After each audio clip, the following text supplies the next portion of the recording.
کرتے ہیں سائنسدانوں کی آنکھیں پھٹی کی پھٹی رہ جاتی ہیں.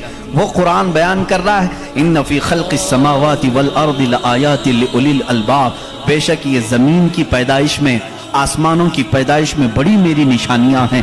اللہ فرما رہا ہے رات کو ہم زائل کرتے ہیں، اسی سے دن نکالتے ہیں. قرآن یہ کہہ رہا ہے وَجَعَلْنَا مِنَ السَّمَاءِ، آسمان سے اللہ تبارک و تعالیٰ نے وَجَعَلْنَا السَّمَاءَ سَقْفًا مَحْفُوظًا، قرآن کہتا ہے ہم نے آسمان کو ایک محفوظ چھت بنایا ہے. قرآن یہ کہہ رہا ہے آسمان اور زمین ملے ہوئے تھے، ہم نے دونوں کو پھاڑ کر کے الگ کر دیا اور دونوں کے منہ کھول دیا. یہ قرآن اس زمانے میں کہہ رہا ہے. علم فلکیات جس کو آسٹرونومی کہتے ہیں، علم ارضیات جس کو جیو فزک کہا جاتا ہے، زمین کے معاملات، آسمان کے معاملات جاننے والا اس زمانے میں کوئی نہیں. اس وقت قرآن کہہ رہا ہے آسمان اور زمین ملے ہوئے تھے، ہم دونوں کو پھاڑ دیے، ہم نے ان دونوں کو پھاڑ دیا اور دونوں کے منہ کو کھول دیا. اب کا سائنس کہتا ہے زمین و آسمان کو دیکھنے کے بعد ایسا لگتا ہے کہ یہ گیلیکسی میں ملا ہوا ایک سیارہ تھا اور یہ پھر زمانے کے بدلتے بدلتے آسمان الگ ہو گیا، زمین الگ ہو گئی. اب کا سائنس یہ کہتا ہے. اور پھر یہ بند نہیں ہے جیسے ہماری چھت بند ہے، اوپر سے پانی ڈالو تو نیچے کچھ نہیں آئے گا، نیچے کے فرشی بھی بند ہے، نیچے زمین سے کوئی چیز یہاں مسجد میں نہیں نکلے گی. سائنس اب یہ کہہ رہا ہے آسمان میں جگہ جگہ سوراخ ہیں، منہ کھلا ہوا ہے، زمین میں بھی جگہ جگہ سوراخ ہیں، دکھنے والے نہیں، یہ کھلا ہوا ہے. اس کا مطلب میں بھی سمجھ نہیں پایا تھا، آسمان کھلا ہوا ہے، زمین کھلا ہوا ہے، منہ کھلا ہوا ہے، کیا مطلب؟ کہا کہ اللہ تعالیٰ جب چاہے آسمانوں پر پانی ڈالے تو اپنا منہ کھولتا ہے، بارش برستی ہے، اور زمین کا منہ کھلا ہے. اس کا مطلب یہ ہے تم جہاں پر بھی جتنی گہرائی میں بھی زمین کے بیج ڈالو، اس کا منہ کھلا ہے، وہ سینہ پھاڑ کر باہر آتا ہے.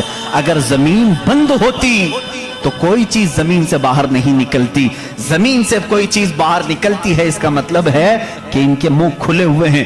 سائنس نے اب بھی کہا کہ آسمان کا منہ کھلا ہوا ہے، زمین کا منہ کھلا ہوا ہے. قرآن کس ماحول میں نازل ہوا ہے جب سائنس کا وجود نہیں. ہاں اگر تم یہ کہتے شاید محمد صلی اللہ تعالیٰ علیہ وسلم بہت بڑے کسی سائنسدان کے شاگرد ہوں گے تو تمہارے تاریخ لکھنے والے ہی تمہارے چہرے پر زناٹے دار تھپڑ ماریں گے، اس لیے کہ وہ رسول اپنی 63 سالہ زندگی میں کبھی کسی کے شاگرد نہیں ہوئے، حتیٰ کہ سید الملائکہ کے بھی وہ شاگرد نہیں ہوئے. قرآن یہی کہہ رہا ہے زمین کی پیدائش میں، آسمان کی پیدائش میں میری نشانیاں ہیں. عزیزان گرامی اب میں وہ نشانیاں گناؤں بہت طویل وقت درکار ہے. کبھی آپ نے محسوس کیا کہ آسمان اللہ کی نشانی ہے؟ اللہ کی نشانی ہے.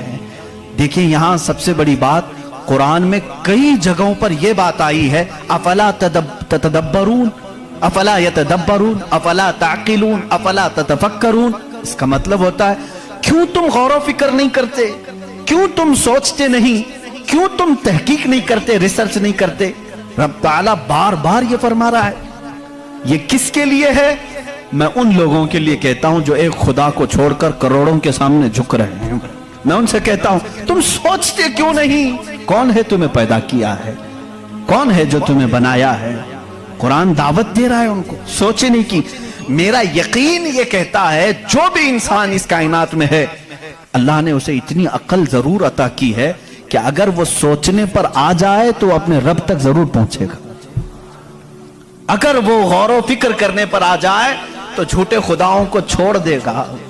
ایک صحابی ہیں حضور صلی اللہ تعالیٰ علیہ وسلم پر ایمان لانے کے بعد وہ کہتے ہیں حضور ایام جہالت میں ہمارے سے 2 ایسے معاملات ہوئے، ایک واقعہ یاد کرتا ہوں تو رونا آتا ہے اور ایک واقعہ یاد کرتا ہوں تو ہنسی آتی ہے. جہالت میں ہم کچھ ایسے کام کرتے تھے اسلام لانے سے پہلے کہ کچھ ایک واقعہ ایسا ہے کہ ہم رو پڑتے ہیں یاد آتی ہے تو، اور ایک واقعہ ایسا ہے کہ وہ یاد آتی ہے تو ہنس پڑتے ہیں. حضور نے پوچھا وہ دونوں کیا ہیں؟ انہوں نے کہا جہالت میں جب ہمارے گھر بیٹی پیدا ہوتی تو ہم اس کا گلا مروڑ کر دفن کر دیتے تھے. ہم نے اپنے ہاتھوں سے کئی بچیوں کو دفن کیا، وہ جب بھی یاد آتا ہے تو رو پڑتے ہیں، رونا آتا ہے. ہنسی کس بات پر آتی ہے؟ وہ کہتے ہیں ہم جب سفر پر نکلتے تھے تو ہمارے جو خدا ہوتے تھے ان کو آٹے کا بنا لیتے تھے. ہم ویسے تو مٹی کا بناتے ہیں اور پھر پانی میں ڈبوتے ہیں. ان کی ذریت آج بھی موجود ہے۔ عرب والوں میں اگر میں بیان کروں کہ ہاتھوں سے خدا بنائے جاتے ہیں تو انہیں یقین نہیں آتا، ہندوستان والوں کو بہت جلدی یقین آئے گا۔ تو وہ صحابی کہتے ہیں ہم آٹے کے بناتے تھے، ان کے جو خدا ہوتے تھے وہ آٹے کے بناتے تھے، کیونکہ مٹی کا پتھر کا اٹھا کر لے کر جانے میں بوجھل ہوتا تھا، وزن ہوتا تھا، اتنے بڑے خدا کو کہاں لے کر کے گھومتے رہے۔ وہ صحابی کہتے ہیں ہم آٹے کا بنا کر لے جاتے۔ پھر ہنسی کس بات پر آتی ہے؟ کہتے ہیں اگر سفر میں زیادہ بھوک لگتی کبھی اس کا ہاتھ توڑ کے کھا لیتے تھے، کبھی اس کا پیٹ کاٹ کے کھا لیتے تھے، کیونکہ آٹے ہی کا تھا۔ آج بھی لوگ کرتے ہیں، شکر کا بناتے ہیں۔ بہرحال تو وہ صحابی کہتے ہیں مجھے ایام جہالت کی یہ باتیں یاد آتی ہیں تو میں ہنس پڑتا ہوں۔ خیر میں اور تفصیل میں نہیں جاؤں گا۔ عزیزان گرامی، غور و فکر کرنے کی جس کے اندر عادت ہوگی وہ انت وشواس، صرف پھیلے ہوئے بے یقینی پر ایمان نہیں لائے گا۔ آج بھی بہت سارے ایسے نیوٹرل قسم کے لوگ ہیں جو مسلمان نہیں ہیں، میں جانتا ہوں ان کو، وہ خود آئیڈل ورشپرز نہیں ہیں، وہ خود اس بات کا انکار کرتے ہیں کہ اپنے ہاتھوں سے بنائی ہوئی چیز کی عبادت کیسے کی جائے۔ ہم اس پاور کو مانتے ہیں جو ہماری آنکھوں میں نہیں آتا مگر ہم سب کو دیکھ رہا ہے۔ ایسے لوگ بھی ہیں۔ ہاں اگر کوئی اس طرح کا موحد ہے، وہ اللہ کی وحدانیت کو تسلیم کرتا ہے تو اس کے ہدایت کی بھی امید ہے۔ میں یہ کہہ رہا تھا آسمانوں اور زمینوں میں اللہ نے فرمایا میری نشانیاں ہیں، غور و فکر کرنا چاہیے۔ نشانی کیسے؟ پوری دنیا کے بہت ترقی یافتہ سائنس سے میرا یہ چیلنج ہے، میری یہ بات کا یہ چیلنج ہے، بہت تم نے ترقی کی لیکن ایک ایسی چھت بنا کر کے دکھاؤ جس کا کوئی پلر نہ ہو، ہوا میں چھت قائم کر کے دکھاؤ، اور وہ بھی اتنی موٹی ہونی چاہیے، اتنی موٹی کہ جس کے بارے میں حضور اکرم صلی اللہ علیہ وسلم نے فرمایا کہ اس کی موٹائی 500 سال اگر کوئی گھوڑا دوڑے تو طے نہ ہو پائے، وہ آسمان کی موٹائی۔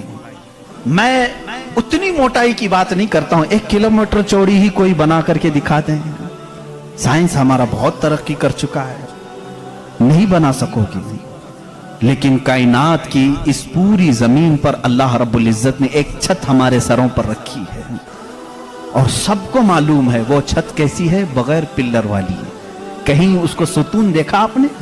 اللہ الذی رفع السماوات بغیر عمد ترونها، قرآن کہتا ہے وہ اللہ ہی ہے جس نے بغیر ستون کے آسمانوں کو بنایا، اور تم بھی اس کو دیکھ رہے ہو۔ قرآن چیلنج کر رہا ہے، تم بھی اسے دیکھ رہے ہو۔ اور حیرت کی بات یہ ہے ہمارے پلر والی چھت کے بارے میں تو یقین ہوگا اب یہ گرے گی نہیں، لیکن اگر یہ تڑکنے لگے کہیں سے، آوازیں آنے لگے، ہم بھاگ کر کے کون سی چھت کے نیچے جاتے ہیں؟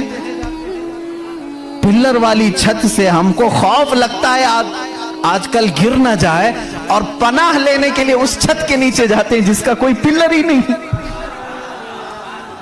اللہ کی نشانیاں ہیں اس میں۔